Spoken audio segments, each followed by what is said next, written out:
Hello guys, mag-flex lang ako ng bagong padala sa akin ng ginang Temo. Ito ay free lang to. So, hindi ko alam kung ano ito. Kasi na-in-order ako, tapos sabi, ano sila sa akin na may free daw ako. So, ito. Kinuha yung address ko. Ito yung free. Tingnan natin kung ano yung free na to. Oh, ano, eyebrow siya. Gaya ng mga ginagamit ko, eyebrows. 5 siya, oh. 5. Ah, yes, 5. Tingnan natin. Maganda tong gamitin, guys.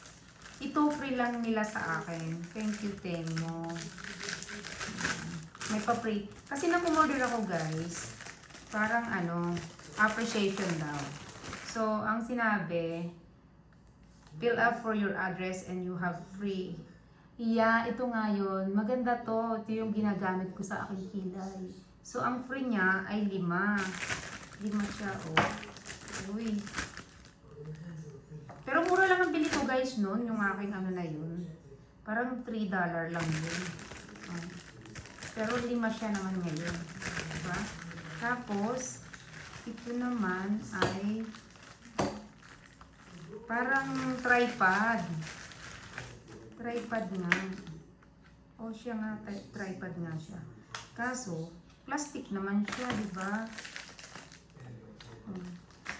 Oh. Kaya lang, walang ano, manual. Paano ko ba ito maano?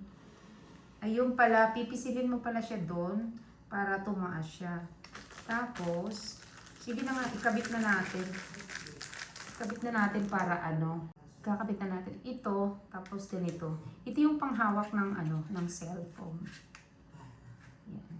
Oh, yun yung panghawak ng cellphone. Tapos dito meron pang ano, hanapin uli natin. So ito guys, naka-fold din siya. So ito yung buttons niya. Ito ipisilin din natin para pinakang stand niya, ganon. Oh. Yan, nakaganon siya. Ito yung lagay ng phone.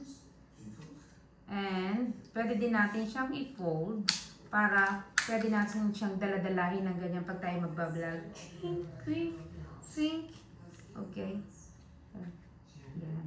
Pwede siyang patagilid yung phone, pwedeng pahiga. Ganon. Tapos, pwede tayo magbablog, daladala natin. Twing. Free lang ito. Thank you, Temo. Thank you. Kahit ano, meron siyang free, di ba? At saka ito, very valuable talaga to. Ito yung eyebrows. Kinuha lang niya sa akin yung address. So, ito, very helpful to. Tagal ko itong gagamitin. Itong eyebrows na to.